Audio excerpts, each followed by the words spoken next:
concrètement, aujourd'hui, après donc, un entretien donc, avec le conseiller municipal de Valérie Pécresse, ministre chargé de l'enseignement supérieur et de la recherche, il a été confirmé que le ministère a donné toutes les autorisations à l'UAG pour que cette quatrième année puisse être mise en place dès la rentrée de septembre, si l'UAG le souhaite. Parce qu'il ne faut pas oublier que nous sommes en régime d'autonomie des universités. Il y a une autonomie des universités qui fait que c'est le président de l'UAG qui détermine le rythme de mise en place, avec son conseil scientifique et pédagogique, de mise en place du cursus complet.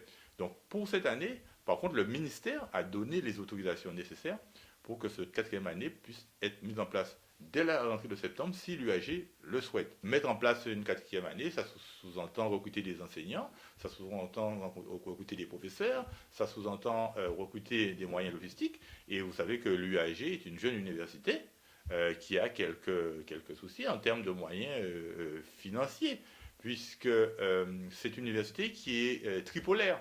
Sur 3 pôles universitaires, c'est une université un peu atypique dans le monde universitaire français. Et c'est pour cela qu'il faut plus de moyens. D'ailleurs, le député Méric Jalton, chaque année, se réclame avec insistance des moyens complémentaires pour l'Université des Antilles-Guyane, compte tenu de sa spécificité et du fait qu'elle est sur 3 pôles, la Guyane, la Martinique et la Guadeloupe. Parce qu'on ne peut pas, d'une part, réclamer une Université des Antilles-Guyane de plein exercice et ne pas mettre en place un cursus complet des études de médecine pour nos étudiants antillais-guyanais. On m'a assuré que ce n'était pas un problème de crédit.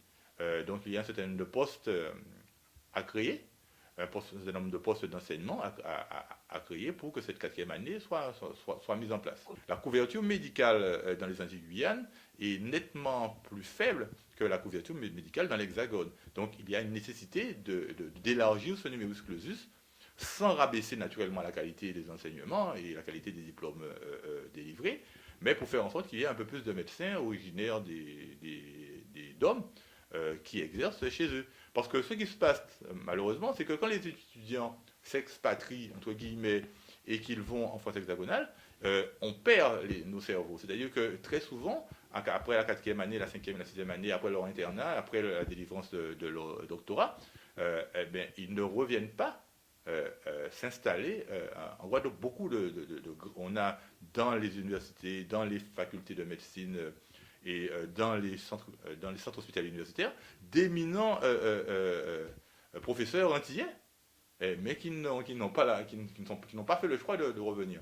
Alors, je sais que Pascal Savache et le doyen de l'université, monsieur le professeur Blanchet, se battent pour faire en sorte que, avec ce cursus complet des études de médecine, nous ayons des professeurs, dans les années qui viennent, des professeurs qui soient issus de la faculté Hyacinthe Bastaro et qui pourraient aussi enseigner aux étudiants localement.